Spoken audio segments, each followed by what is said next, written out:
Merci beaucoup. Avant la science, j'ai encore quelques mots à dire. Donc, puisque les remerciements ont été entamés, j'aimerais remercier bien sûr l'atelier Canopée de nous mettre à disposition cette salle aujourd'hui, très adaptée à cette conférence.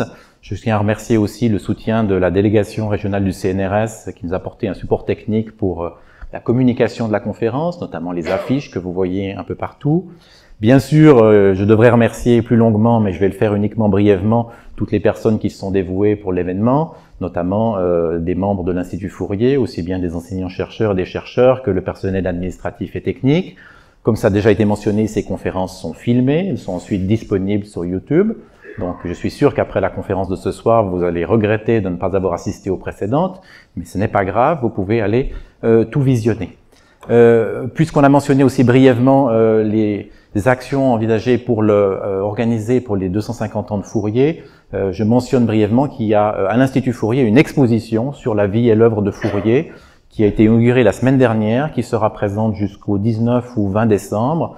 Et évidemment, toutes les personnes, lycéens ou personnes intéressées, sont bienvenues à venir, disons, dans les heures d'ouverture, visiter cette exposition.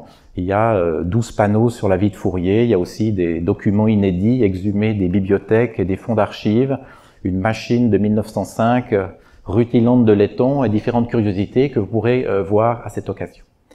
Bien, j'ai sûrement oublié des gens, mais je vais continuer. Il me reste, disons, la tâche agréable de présenter le conférencier de ce soir. Donc, Ronald Koishman est né à Tel Aviv. Il a fait ses études en Suisse, à l'Université de Genève, où il a obtenu très tôt un doctorat de mathématiques en 1965.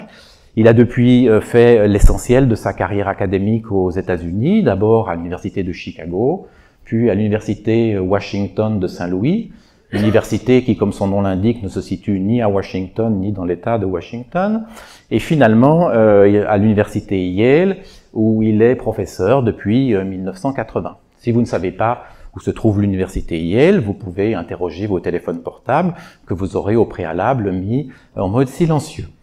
Le domaine de recherche de Ronald Koishman, en un mot, c'est l'analyse harmonique. Alors, je n'ai nullement la prétention de définir ce terme. Des éléments apparaîtront certainement dans la conférence de ce soir. Disons que l'analyse harmonique, c'est une discipline des mathématiques qui doit énormément aux idées introduites par Fourier dans son mémoire 1822 sur la théorie analytique de la chaleur, mémoire rédigée ici, à Grenoble, alors qu'il était préfet de l'Isère. En gros, c'est l'analyse de Fourier et toutes ses généralisations, et je suis sûr que l'exposé de ce soir montrera combien ces idées sont encore actuelles. Pour ceux qui comprennent les termes, je pourrais dire aussi que Ronald Koishman a apporté des contributions essentielles à l'étude des intégrales singulières et des opérateurs qui lui sont associés, à la théorie mathématique des ondelettes, et aussi à des domaines plus appliqués qui relèveraient plutôt de l'analyse des données ou de la représentation efficace de données et de phénomènes physiques. Si on voulait donner une idée de l'importance des contributions de Ronald Koishman, on pourrait dire, en caricaturant un peu, que dans les dernières décennies du XXe siècle, l'analyse harmonique reposait sur deux piliers solidement ancrés de part et d'autre de l'océan Atlantique, Ronald Koishman aux États-Unis et Yves Meyer à Paris. Cela me permet de mentionner notre collègue Yves Meyer, un mathématicien extrêmement connu, pionnier de la théorie mathématique des ondelettes, récipiendaire du prix Abel 2017, qui, comme vous le savez, est le véritable prix Nobel des mathématiques, et je le mentionne parce qu'il nous fait l'amitié d'être présent ce soir, de sorte que nous avons ici réuni, ce qui devient de plus en plus rare, deux figures de proue de l'analyse harmonique qui ont collaboré ensemble sur 4 décennies. Bien, évidemment, une telle carrière scientifique s'accompagne de tout un lot de prix et distinctions. J'ai été autorisé à n'en citer que 3. Donc, Ronald Koishman a reçu la National Medal of Science en 1999, une distinction prestigieuse décernée par le président des États-Unis. Il a été élu à l'Académie des sciences des États-Unis. Et puis, la moisson de prix continue, puisque encore cette année, il est le récipiendaire du prix Schock, un prix important décerné par l'Académie royale des sciences de Suède. Je crois que j'ai oublié beaucoup de choses, mais ça n'a aucune importance. Ce qui est important, c'est que je passe la parole sans attendre à Ronald Koishman, qui nous présentera un exposé intitulé « Des oscillations de Fourier aux ondes gravitationnelles, la théorie analytique de la diffusion de l'information ». c'est vraiment un plaisir et un honneur de faire hommage à Fourier, qui est vraiment notre patron depuis pour toute notre vie, en fait. Vous connaissez tous Fourier parce qu'il est toujours dans votre poche. Le téléphone cellulaire fonctionne à cause de Fourier. Donc, vous pouvez faire des films, écouter la musique, parler, transmettre tout ça. Fourier, en fait, a inventé un langage qui nous permet de décrire la nature de manière efficace. Le fait qu'on peut décrire la nature de manière efficace, vous verrez, a une généralisation qui permet d'aller bien au-delà de la nature et d'écrire des phénomènes humains, des phénomènes biologiques, et de manière tout aussi efficace. Vous pouvez que penser que Fourier, c'est un peu poussiéreux, ça fait 200 ans depuis que son livre a été écrit. Qu'est-ce que maintenant on a dépassé tout ça? Non, c'est pas vrai du tout. En fait, il a établi un programme, une vision de créer des langages pour décrire nos expériences de vie, en quelque sorte. Et mon but dans cet exposé, c'est de vous donner une impression, une idée de comment tout ça entre dans la vie quotidienne. Alors, Fourier est bien connu pour sa transformée de Fourier. Il est aussi bien connu pour sa théorie analytique de la chaleur, mais la chaleur, ça n'a pas l'air d'être très intéressant. En fait, l'effet de serre a été découvert par Fourier, et c'est bien, c'est important, mais ça ne change rien en quelque sorte. Mais en réalité, Fourier était beaucoup plus visionnaire que ça, et sa vision est seulement révélée maintenant, pendant les dernières années, c'est que comment construire un langage de la nature, en quelque sorte. Je dirais que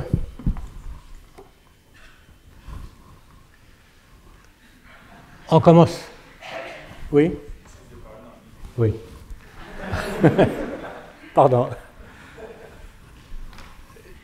J'en ai deux, alors, tu vois, entre les deux. Je sais. OK. Alors, l'étude approfondie de la nature est la source la plus féconde des découvertes mathématiques. C'est une phrase qui vient de son livre et qui est,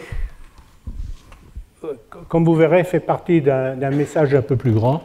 J'essaierai gentiment d'expliquer sa manière de penser, comment il organisait les choses, et puis vous donner des exemples.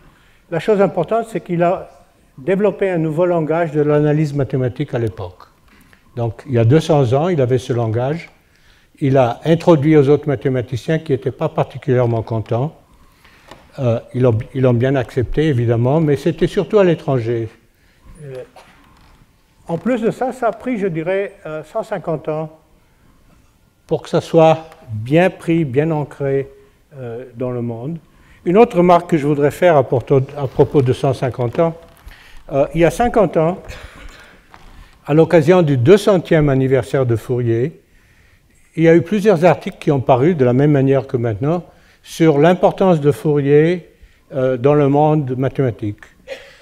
Et quand on compare ce qui a été dit il y a 50 ans à ce qu'on peut dire aujourd'hui, on réalise qu'il y a eu une révolution entre-temps. Il y a 50 ans, l'accent était sur ses contributions à l'intérieur du développement de mathématiques. Comment il a contribué à la théorie des ensembles avec Cantor, il a contribué à la théorie de l'intégrale, à l'analyse fonctionnelle. Tout ça dérivé de ces idées, mais c'était tout intérieur au sujet des mathématiques. Aujourd'hui, j'irai à l'extérieur. Je vais essayer de vous indiquer comment ceci affecte le monde.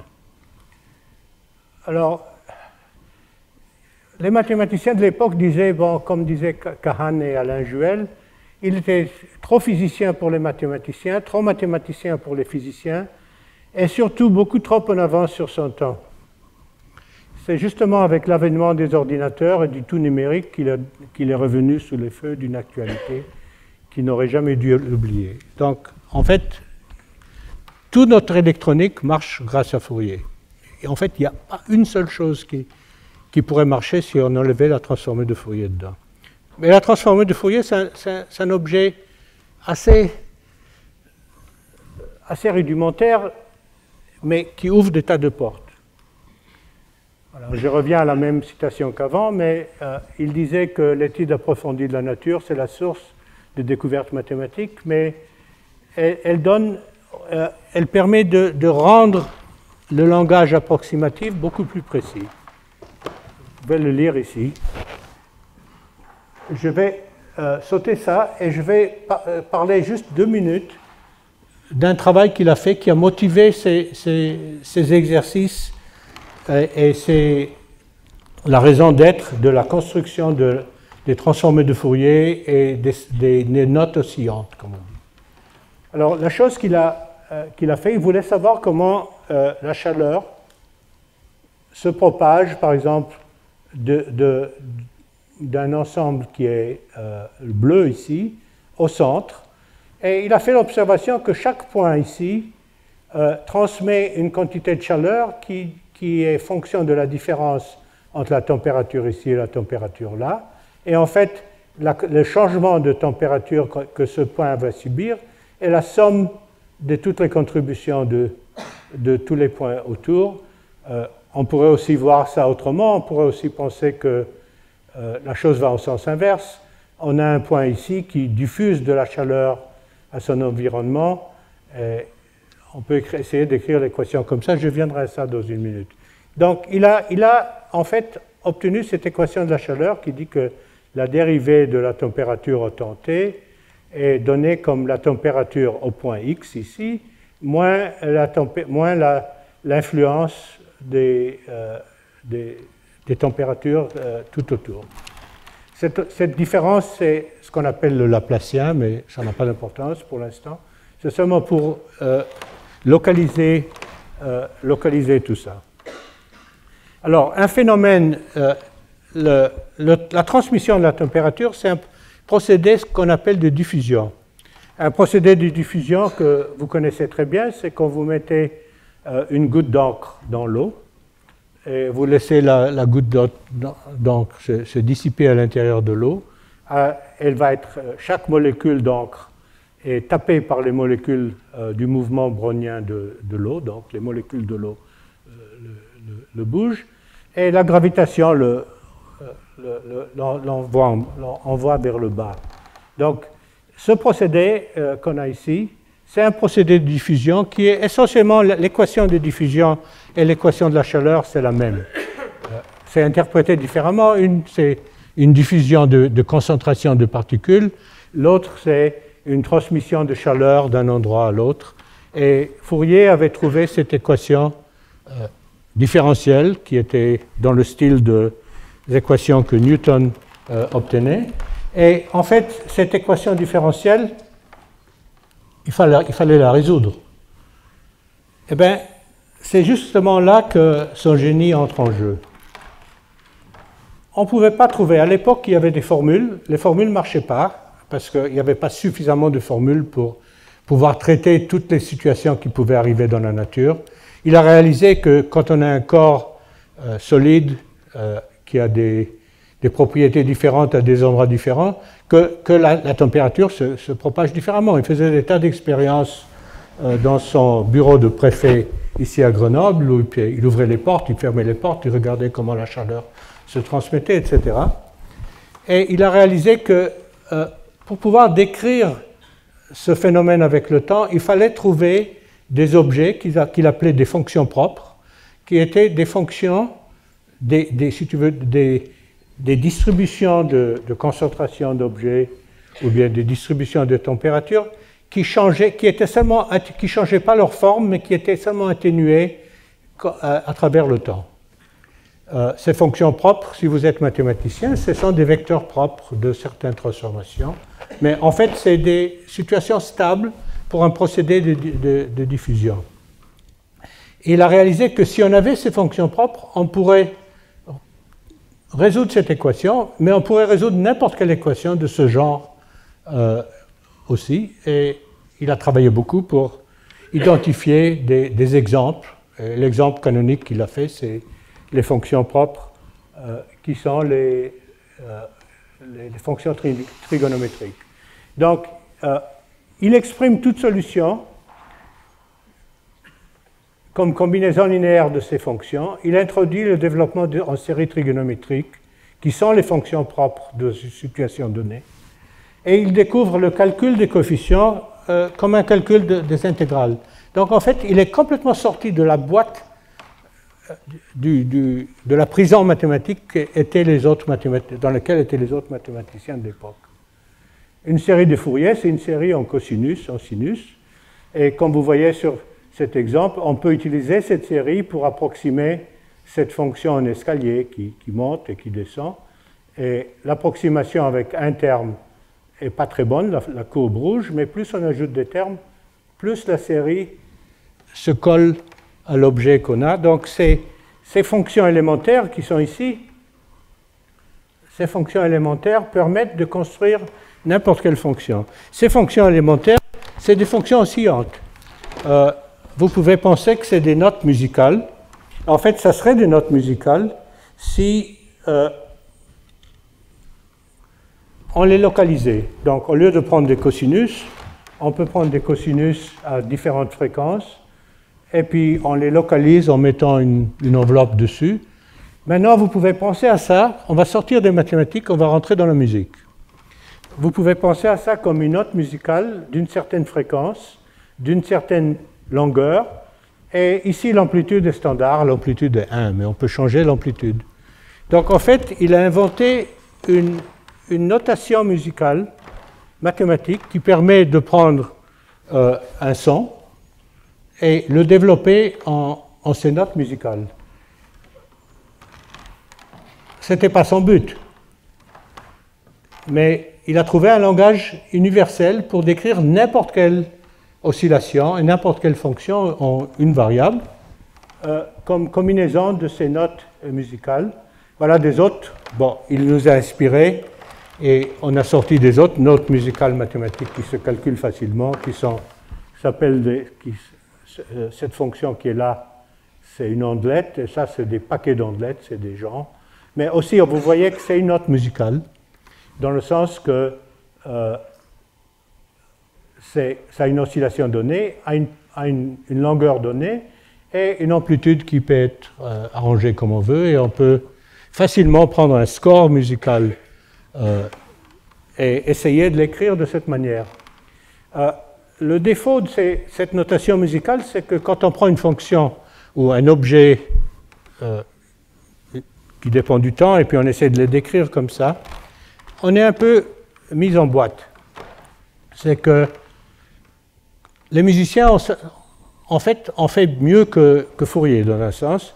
Quand vous regardez un score musical d'une partition de musique, les notes dans le score musical sont des notes qui sont semblables à ça, mais elles ont des longueurs différentes, des amplitudes différentes, et jouées à des temps différents. Et en fait, c'est un peu plus avancé dans le sens que c'est plus efficace dans la description de la musique que le procédé de Fourier. Ici, je vous donne un exemple d'un son. Est-ce que j'ai... Non, je ne vois pas. Un instant. On ne voit pas ce qui se passe là. OK.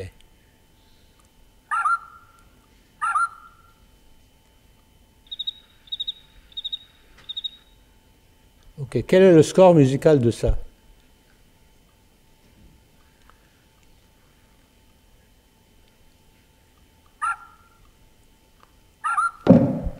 Ce son, c'est un chirp. Un chirp, c'est le son d'un oiseau, ou bien le son que va émettre, par exemple, une chauve-souris, ou bien le son d'une onde gravitationnelle. C'est un son qui est un chirp, ça veut dire c'est un signal qui évolue dans le temps, mais dont la fréquence augmente à fur et à mesure qu'on change, dont la fréquence monte et descend, etc. Et ici, on a cet exemple ici montre deux chirps. qui sont superposés. On écrit une notation mathématique musicale, dans le sens que pour chaque intervalle, on décrit la note qui est en dessus de l'intervalle. Ici, il y a 2 notes, ici, il y en a une, ici, il y en a 2, etc. Et en fait, c'est comme un score musical, mais avec des éléments de Fourier local, donc le langage de Fourier. Ici, c'en est un autre, il y en a qui va ici et là, et puis un autre qui va là. Ça veut dire que la fréquence augmente. Ici, la fréquence, cette ligne-là, est en fait parallèle à ça. C'est un artefact numérique mathématique qu'il faut périodiser. Mais en fait, ça c'est un son, ça c'est un autre son. Les 2 sons étaient comme les 2 sons qu'on vient d'écouter. Un c'était un oiseau, et puis l'autre c'était peut-être quelque chose d'autre où le rythme changeait beaucoup plus rapidement. Et voilà, cet exemple-là nous montre que les notes de Fourier, en quelque sorte, qui sont gelées dans le temps, dans le sens que ici on a pris des notes de longueur fixe, et on a décrit le score musical de ça par ce schéma. On ne peut rien lire, on ne comprend pas ce qui se passe. Par contre, si on ajuste la longueur des notes correctement, on voit que ce signal, d'ailleurs, ce que vous avez ici et ce que vous avez ici, c'est la même chose. Hein. Sauf que celui-ci explique ce qui se passe. Ce sont deux chirps, un qui est celui-là et un qui est celui-là.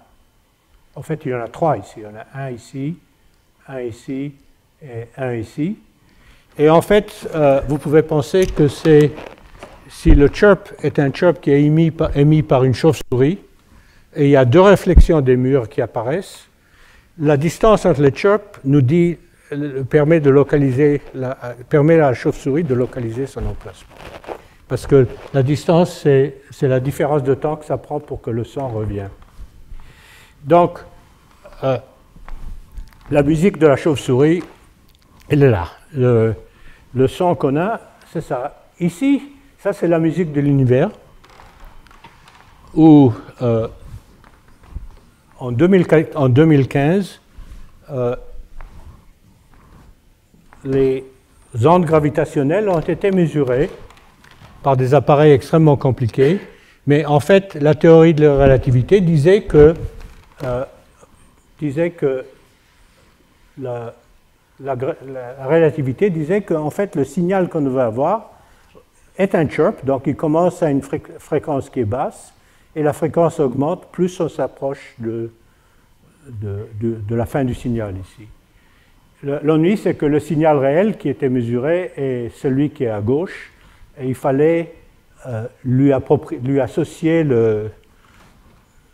montrer qu'il est suffisamment proche du signal théorique, et comme on avait des mesures différentes, et c'est assez bruité, c'était assez difficile. Donc, en réalité, ce que les notes de Fourier permettent de faire, elles permettent de faire la chose suivante, de prendre une pièce de musique. Par exemple, vous êtes ici, disons qu'on avait un orchestre, et chaque élément de l'orchestre a une partition. Et la question, est-ce qu'on peut trouver la partition à partir de la combinaison de tout ce qui s'est passé dedans? Ces notes, et en fait, on peut le faire, mais ce n'est pas très drôle. Par contre, ce que je montrerai ici, c'est beaucoup plus drôle. Donc, vous pensez à ça comme un orchestre, comme le résultat d'une orchestration de différentes structures qui sont dans l'image qui est là. Et ce que je voudrais écrire, c'est donc je vois ça comme orchestration, ça veut dire qu'il y a plusieurs instruments qui génèrent cette image compliquée du mandrill qui est là. Et en fait, on voudrait décrire le mandrill comme superposition de différentes méthodes de synthèse. Alors, les notes de Fourier, qui étaient des notes unidimensionnelles, des graphes, se généralisent très facilement en 2 variables. On prend tout simplement des exponentielles oscillantes dans différentes directions, et on peut construire des ondelettes, on peut faire toutes ces notes qui sont là, et on peut essayer de voir si, en prenant ce signal, on peut le convertir en combinaison de signaux beaucoup plus simples et avec un score donné. Donc, quand on essaye de réaliser, on essaye de comprimer ce signal dans le sens que avant, disons, on avait 1 million de pixels et on voulait le réaliser, donc il fallait avoir 1 million de chiffres pour représenter cette image, et je voudrais la représenter avec 1% des chiffres. Donc on peut le faire facilement en prenant une base d'ondelettes et on l'approxime avec cette base. Vous voyez que ce qu'on a obtenu ici, c'est une version aquarelle du même mandrill. Okay? On a perdu toute l'information qui correspond, disons, aux poils, aux cheveux, etc.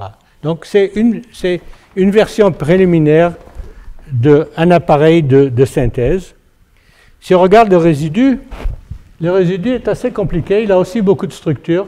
Donc on va répéter sur le résidu ce qu'on a fait maintenant, mais avec une autre collection de notes synthétiques qu'on a construit. Ce sont des notes, donc on a fait ici, ce sont des notes de Fourier qui sont, en fait, ont l'air d'être des coups de pinceau. Si vous regardez là-haut, vers les yeux, ça a l'air d'être presque un style de Van Gogh qui est là, qui est sorti. Mais il n'y a aucune intervention humaine. Tout ce qu'on a fait, c'est qu'on a pris l'image, on a pris différents appareils de synthèse, on a regardé quel appareil de synthèse capte la plus grande partie de l'image, et puis après on répète la méthode, et le résidu, cette fois-ci, est pointilliste. Donc, en fait, cette image se décompose en 3 scores, 3 représentations qui correspondent à des appareils de synthèse différents. Ici, c'est tout simplement des points de correction. Le précédent, c'était qui correspondait à représenter les poils du visage, et puis le premier, c'était les couleurs, en quelque sorte. Et cette structure est sortie d'elle-même. Bon, à quoi ça sert?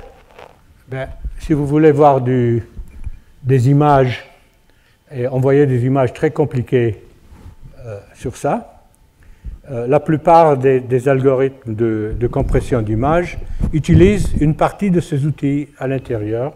Quelquefois, les images sont techniques, médicales, etc., et on veut savoir ce qui se passe dedans. C'est une manière de décortiquer l'image, sortir ce qu'il y a dedans et comprendre. Donc, ça, c'est l'aspect Fourier que je dirais va jusqu'au présent. Maintenant, je voudrais parler de l'aspect Fourier qui parle au futur et qui parle à un monde complètement différent de celui qu'on a parlé. C'est l'aspect de la théorie de la chaleur. Alors, il y a quelques années, c'est en fait ici à Grenoble, Bérard, Besson et Gallo ont fait l'observation que si on veut comparer 2 géométries différentes, on a 2 objets différents. Par exemple, j'ai la forme de ma main, et puis j'ai cette main dans cette position-là, et je veux comparer la distance entre ces deux objets. En fait, au lieu de déformer et faire des choses très compliquées, on regarde comment la chaleur est diffusée ici, comment la chaleur est diffusée sur cette version-là de ma main, et puis on compare la distance entre les 2 versions de la main en comparant le procédé de diffusion de la chaleur à l'intérieur. Okay. Donc, c'était un théorème mathématique, technique et très intéressant. Et maintenant, je veux parler d'une version de ce théorème qui s'applique à tout, à toute notre vie, à tout ce qu'on fait. Et en fait, vous verrez que ça correspond à la manière qu'on pense, ça correspond à la manière qu'on réfléchit, qu'on organise ses pensées, qu'on fait des calculs, et que, en fait, tous les êtres vivants utilisent comme procédé de calcul. En fait, on est tous des mathématiciens, même si on ne le veut pas. On ne peut pas l'éviter, en quelque sorte. Alors, la question est comment ça se passe, tout ça? Vous voyez ce puzzle? Qu'est-ce qu'on fait dans la vie courante? Dans la vie courante, quand on forme quelque chose dans sa mémoire, on a des perceptions, des observations, des inputs qui nous viennent, et puis on les organise dans notre mémoire d'après les relations temporelles, les relations physiques, ou similarité ou affinité, ou associations quelconques, et on les organise en petits paquets dans notre mémoire. L'exemple qui est là, on veut assembler un puzzle. Le puzzle, il n'est pas particulièrement simple, mais comment est-ce qu'on fait l'assemblage d'un puzzle? On fait un processus de diffusion, très proche de ce que j'ai décrit avant. Il n'y a pas d'équation différentielle, il n'y a rien d'autre. Qu'est-ce que ça veut dire? On prend une pièce du puzzle, quelconque, et on essaye d'assembler les pièces qui lui ressemblent. Donc, ils ont les formes convenables, les couleurs convenables. Chaque pièce du puzzle a certaines qualités. Et quand on veut assembler le puzzle, on prend la pièce, on cherche les pièces qui lui ressemblent, et on forme un petit ensemble. Si on est efficace, on fait beaucoup de petits ensembles comme ça, et puis on assemble les petits, qui sont des petites sous-images, et on assemble les petites sous-images en plus grandes sous-images, et gentiment, le puzzle entier est construit. Ça, c'est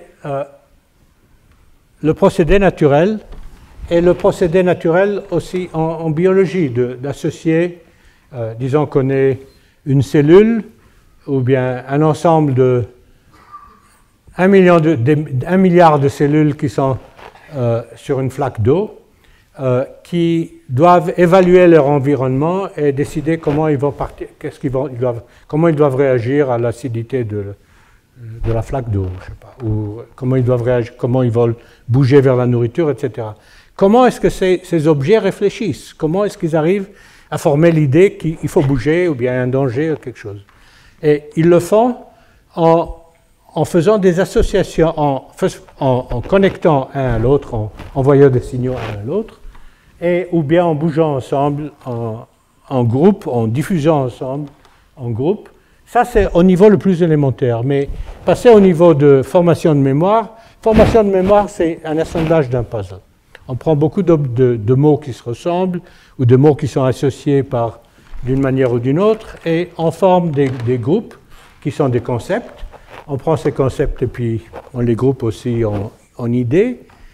Et ça, le procédé est comme ça. Ce que je vais vous montrer, que en fait, ce n'est pas très efficace, et qu'il y a une méthode de calcul qui permet de le faire automatiquement en 2 lignes de calcul. Donc, on n'a pas besoin de penser de cette manière.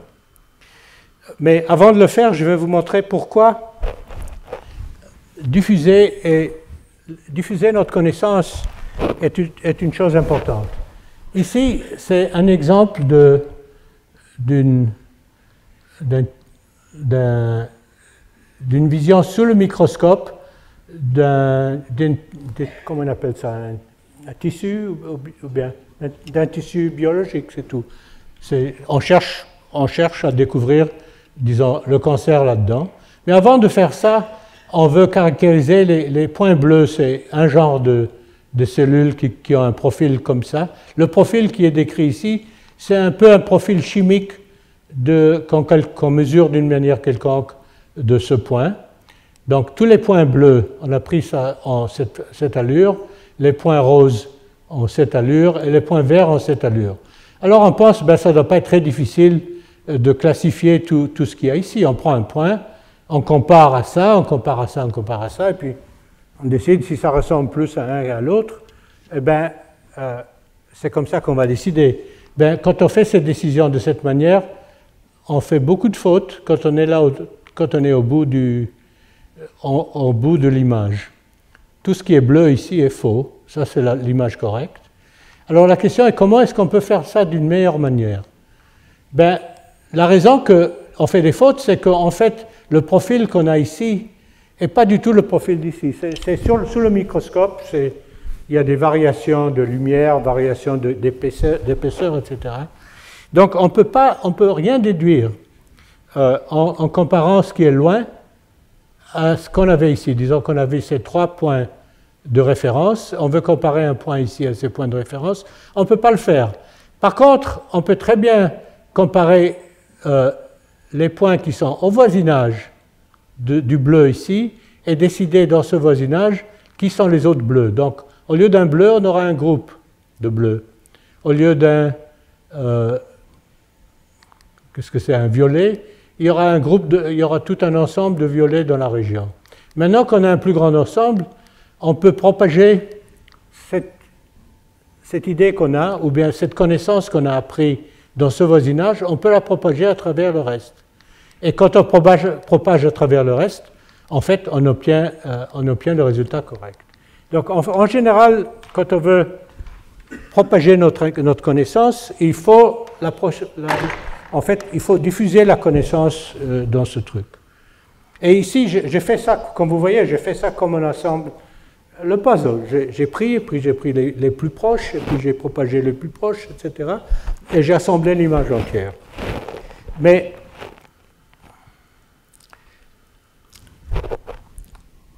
Et avant de continuer, je veux décrire ce que c'est une diffusion et expliquer pourquoi. Qu'est-ce qui se passe ici?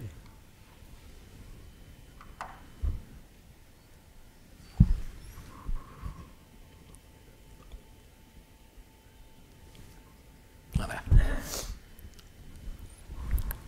Alors, prenons un exemple, qui est l'exemple suivant. Disons qu'on a ici deux forêts, ou bien deux forêts, et puis il y a un passage entre les deux forêts qui est là.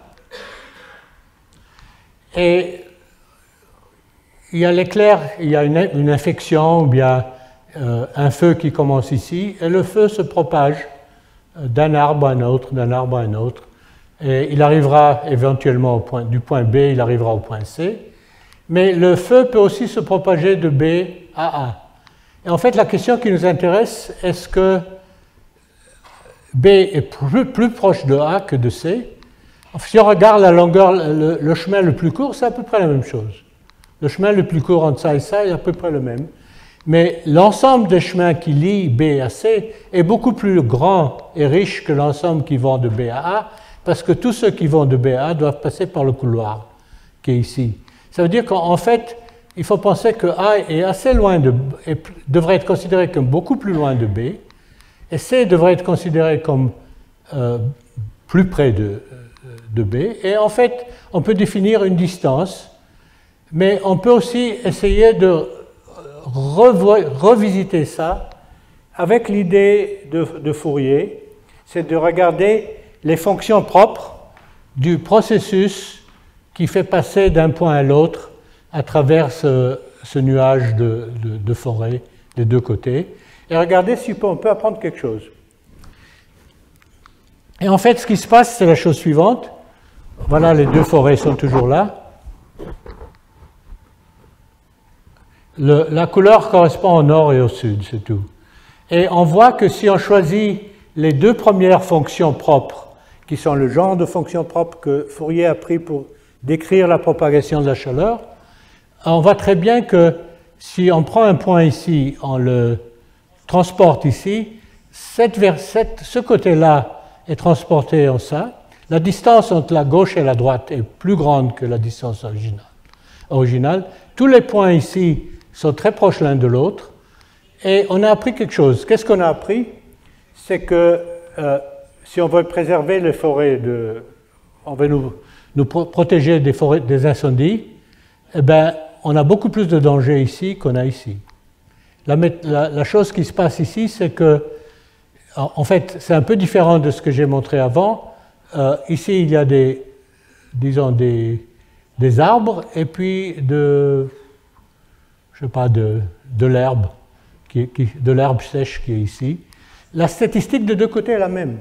Donc, si on regarde la chose, on évalue ça en statistique, on ne voit rien du tout comme différence entre les deux côtés. Et en fait, malgré le fait que la statistique est la même, il y a beaucoup plus de chemins. La propagation du feu est plus rapide entre les croix qu'entre les cercles.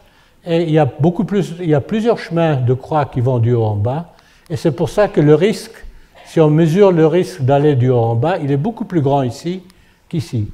Donc, qu'est-ce qu'on a réussi à faire? On a réussi à prendre un objet extrêmement compliqué, qui est cette espèce de mélange d'herbes sèches et d'arbres, et trouver la différence, à comprendre de manière globale la différence entre ce qui se passe ici et là, en regardant le procédé de diffusion et en regardant les la réalisation de ça par rapport à une distance qui mesure le risque de transition d'un point à l'autre. Et cette idée, si on peut regarder les trois premières fonctions propres, c'est un peu plus précis, et on voit très bien que la distance à droite est vraiment différente que la distance à gauche. Donc à droite, pour aller du nord au sud, c'est plus ou moins la distance géométrique. À gauche, pour aller du nord au sud avec le feu, ça ira très rapidement, très facilement. Alors, comment on fait la chose? Je vais ignorer ça pour un instant. Et on va passer à l'exemple du puzzle que j'avais. On avait la Terre. On voulait assembler le puzzle de la Terre. Au lieu du puzzle de la Terre, je vais prendre un puzzle un peu plus simple, qui est cette collection d'images il y a un panneau qui s'appelle 3D, c'est des images noires avec un 3 blanc et des blancs dessus. Ces images il y a une caméra qui est là, et puis ces images sont à des orientations différentes relatives à la caméra, et puis on les met en pile par terre, et une fois qu'ils sont en pile par terre, on veut les organiser d'après l'orientation qu'ils ont sur la sphère relative à la caméra. Et ben, c'est clair, c'est le problème du puzzle. On prend une image, on regarde les autres images qui sont plus ou moins semblables à côté, donc c'est les morceaux du puzzle qui vont à côté, et on prend les autres, et on les met à côté, et on espère de construire la chose. Le procédé de Fourier le fait d'un coup. On a besoin de rien faire du tout. On définit la ressemblance entre deux images en prenant tout simplement, chaque image est blanc et noir, on les superpose l'une à l'autre, on regarde combien de pixels blancs ils ont en commun. Et on compte le nombre de pixels qu'ils ont en commun, ça définit l'association entre deux images. Si c'est la même chose, c'est la même image, sinon, non. Et donc on a une matrice qui est associée à deux images quelconques, leur association. C'est une matrice que, bon, ici j'ai écrit en formule explicite, mais ça c'est le produit scalaire, c'est donc, on compte le nombre de pixels communs qui existent, et on regarde si le nombre relatif, on regarde si c'est égal à 1, ben ça c'est 0, et puis l'association est égale à 1. Sinon, l'association, si ceci est différent de 1, on peut le rendre aussi petit que l'on veut. Et quand on prend cette matrice et on calcule ses vecteurs propres ou ses fonctions propres, on voit très bien que en ces deux coordonnées qu'on construit, qui sont là, chaque image correspond à un point ici, chaque image correspond à un point ici, mais chaque image, j'ai pris l'image qui est là, et j'ai regardé le point qui est là. Donc j'ai commencé avec ça, ça correspond à une image, je la mets à la même place dessus. Et puis c'était une manière de voir que cette représentation du puzzle correspond vraiment à l'orientation des images relatives à la caméra. Et vous réalisez que j'ai strictement rien fait. Le calcul de ces vecteurs propres, ce calcul, on prend cette matrice, on l'applique à une image aléatoire, on itère, on obtient un premier vecteur propre, on l'applique d'autres fois. C'est un calcul, vous pouvez le faire aller en ligne, et puis il y a un calcul de multiplication de matrices, vous pressez quelques fois, et puis ça vient. Donc, c'est sans réfléchir. Et en fait, l'idée que je voulais transmettre, c'est qu'on a une manière mathématique de faire les choses que nous, on ferait à la vieille méthode de résoudre le puzzle. En général, quand on a des objets de manière plus abstraite, on peut avoir des objets x et y. Et si on a une manière de mesurer leur association relative, est-ce que x est égal à y, ou bien quelle est la probabilité que x soit y? En général, on peut considérer cette probabilité comme une probabilité de transmission d'informations de x à y. Et puis, pour décrire l'information dans l'ensemble des données qu'on a, on regarde seulement les vecteurs propres ou les fonctions propres. Et ça, c'est l'idée de Fourier. C'est vraiment Fourier qui l'a introduit. Ça a pris beaucoup d'années à pénétrer dans les mathématiques physiques et dans le reste des mathématiques. Et maintenant, ça pénètre partout dans l'analyse des données, l'intelligence artificielle, etc. Voilà un autre exemple. On veut pouvoir lire les lèvres des gens quand ils parlent. Alors, on a une caméra. La caméra prend c'est une vidéo qui prend des images de... Ça, c'est la bouche de Stéphane Lafont, qui est mon élève. Et la caméra a pris les images. Après, on a organisé toutes ces images par leur ressemblance mutuelle, comme j'ai décrit avec les images de 3D. Et puis, on prend les trois, dans ce cas-là, on a pris les trois premiers vecteurs propres. On voit que chaque position des lèvres correspond à une région différente dans cette carte virtuelle qu'on a construite de la situation de la bouche. Maintenant qu'on a ça, on peut faire des choses amusantes. Par exemple, on peut essayer de lire la parole. Alors, une région ici correspond à cette forme de la bouche, une région ici, c'est ça. Et quand quelqu'un parle, il y aura une trajectoire ici. Donc, en regardant la trajectoire, on peut essayer de lire la trajectoire. Surtout si on veut apprendre à vraiment lire, on peut vraiment enregistrer ce que la personne dit, regarder les lèvres et puis faire passer la voix de l'autre côté. Donc, et en fait, les mathématiques que j'ai décrites sont vraiment au niveau d'école secondaire. Il n'y a rien, il n'y a pas de calcul différentiel, il n'y a pas d'équation différentielle, il y a seulement une notion d'association entre les objets qu'on veut comprendre.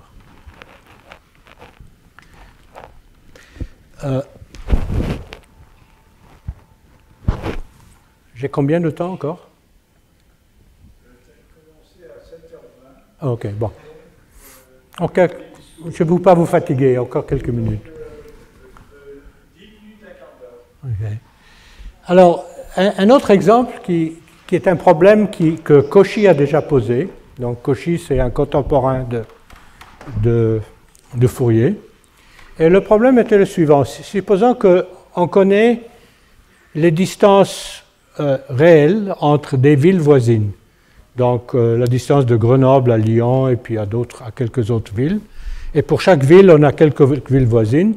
Et ce qu'on voudrait avoir, c'est avoir la carte géographique du monde, du monde pour lequel on connaît les distances. Donc, la carte de la France. Je vais vous montrer la carte des États-Unis, parce que c'est là qu'on a fait l'expérience. Ou bien, un autre exemple que vous pouvez penser, vous avez une fonction, une variable, ou bien une montagne, et vous avez la distance entre des points voisins sur la montagne. On veut avoir la forme de la chaîne de la surface. On veut l'obtenir.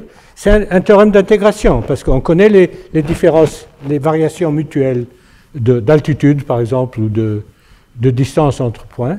Et on veut trouver la surface qui correspond à toutes ces variantes mutuelles. C'est donc le théorème du calcul différentiel qui dit, si on connaît les différences de valeurs d'une fonction au point x et au point i et au point i plus 1, on sait la différence de longueur, on peut calculer la forme de la fonction. Mais ici, on peut le résoudre par la méthode que je viens de décrire. Donc, on peut faire toutes les choses qu'on fait avec du calcul différentiel, peuvent se faire en calculant des fonctions propres d'un certain objet. Alors, dans ce cas-là, donc,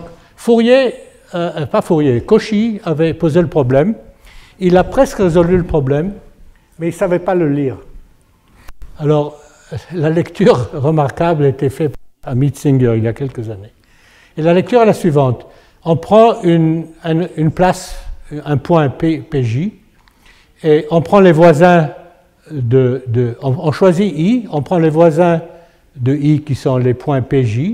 On écrit PI comme un barycentre des PJ. Donc, on a quelques voisins, le barycentre, c'est une moyenne des voisins. Donc, on écrit, et ça se calcule immédiatement avec un peu de trigonométrie simple.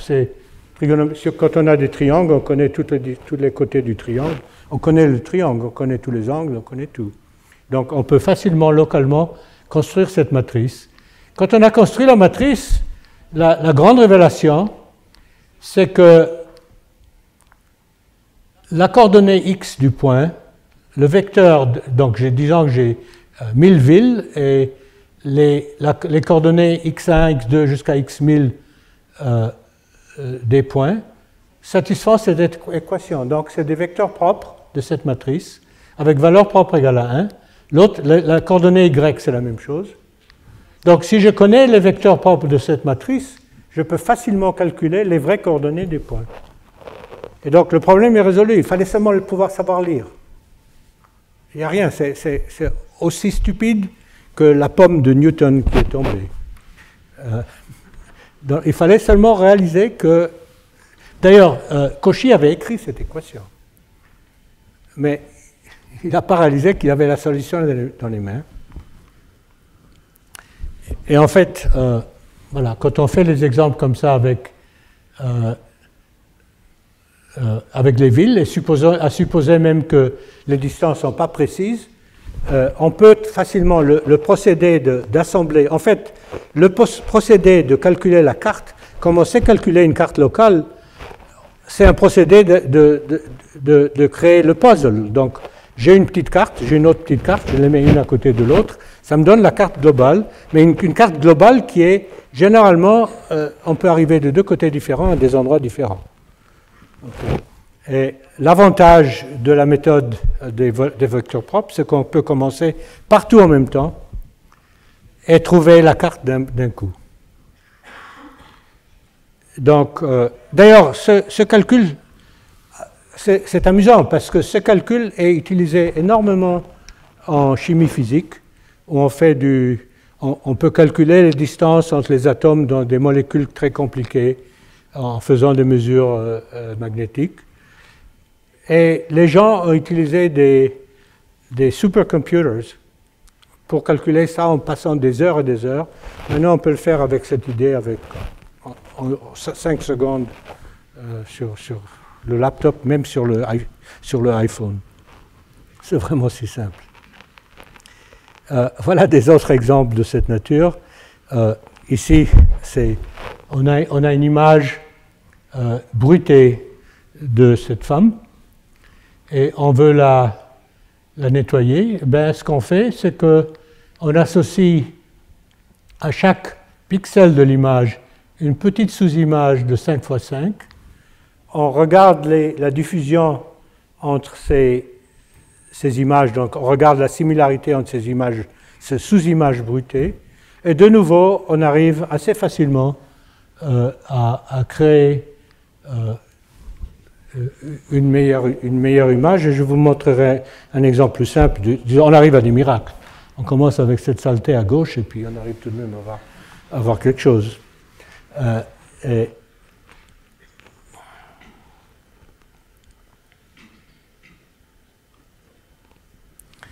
Ça, c'est un exemple typique aussi. C'est la même chose. C'est qu'on regarde Qu'est-ce qui est arrivé ici? Pourquoi ça me fait ça?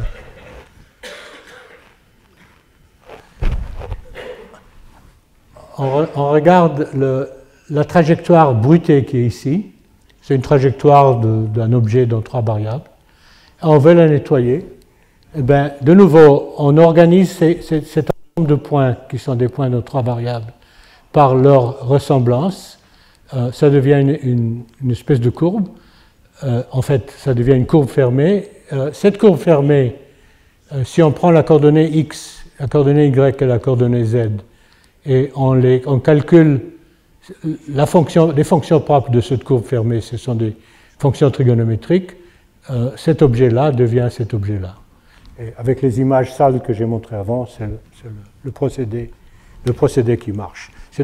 C'est les fonctions propres de la diffusion sur l'objet sale qui nous donnent la manière de nettoyer les vraies coordonnées des points qui sont là.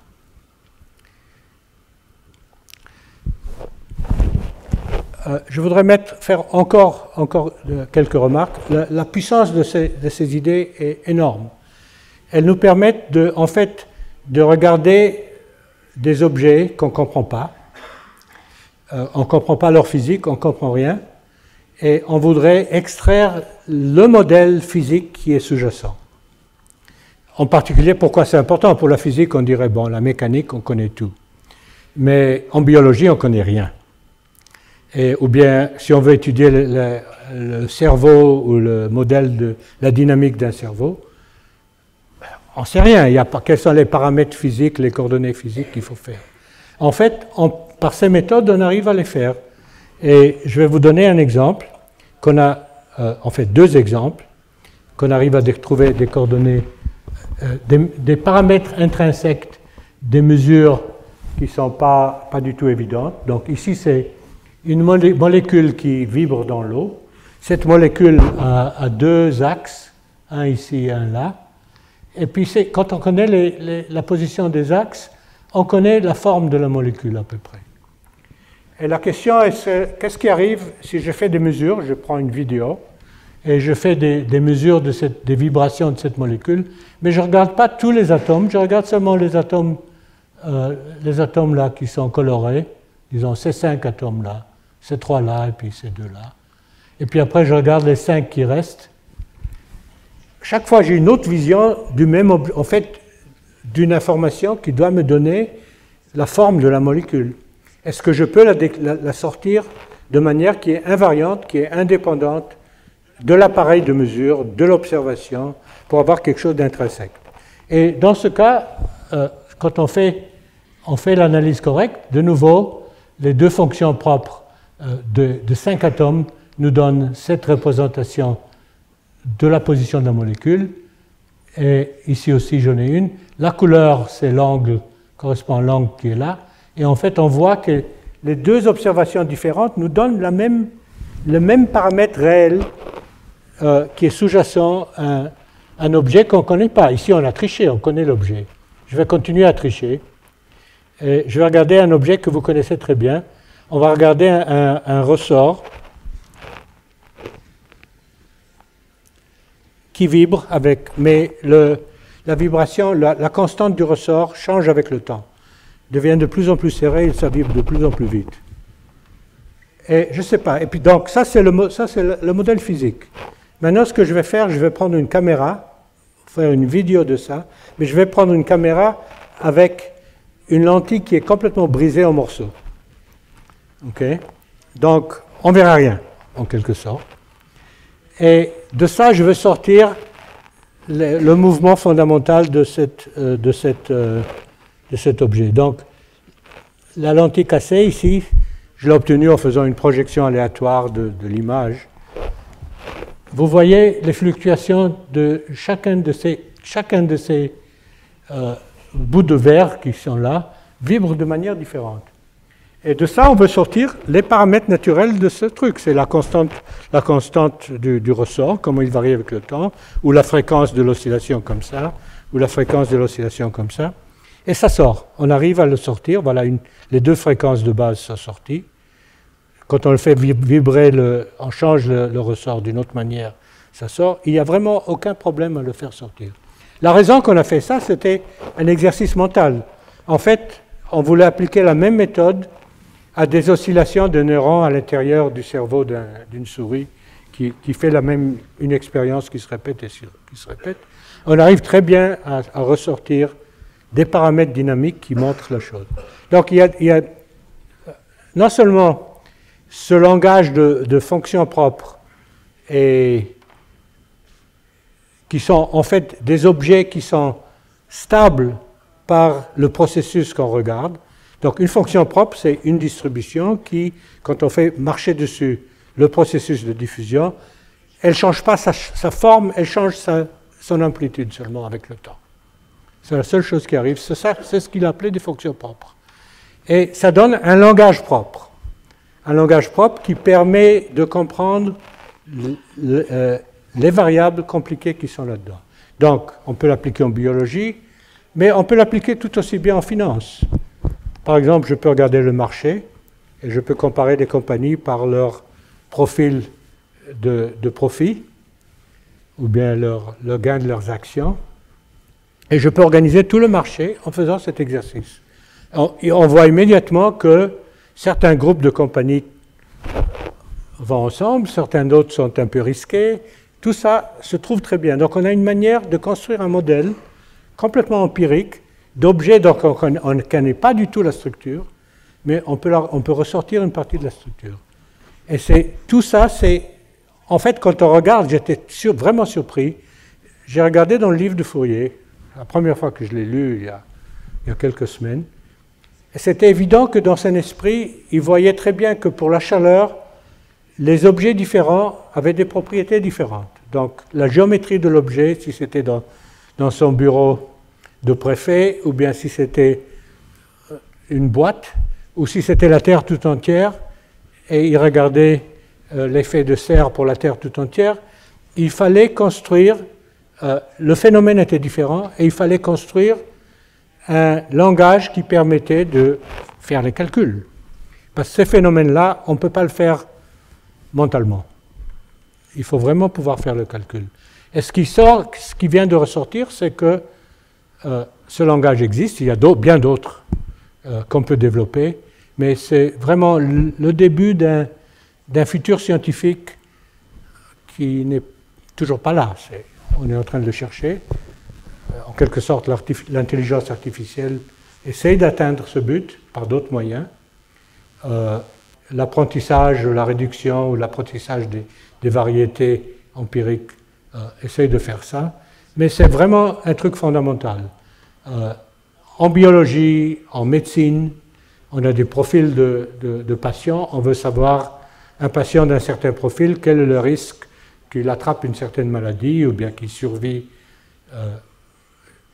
C'est des choses difficiles, il faut avoir beaucoup de données et savoir faire une analyse assez précise pour rendre la médecine ce qu'elle devrait être. Précise. Pour l'instant, elle dépend du médecin. Voilà, c'est à peu près tout, et puis je suis prêt à vous répondre à toutes vos questions.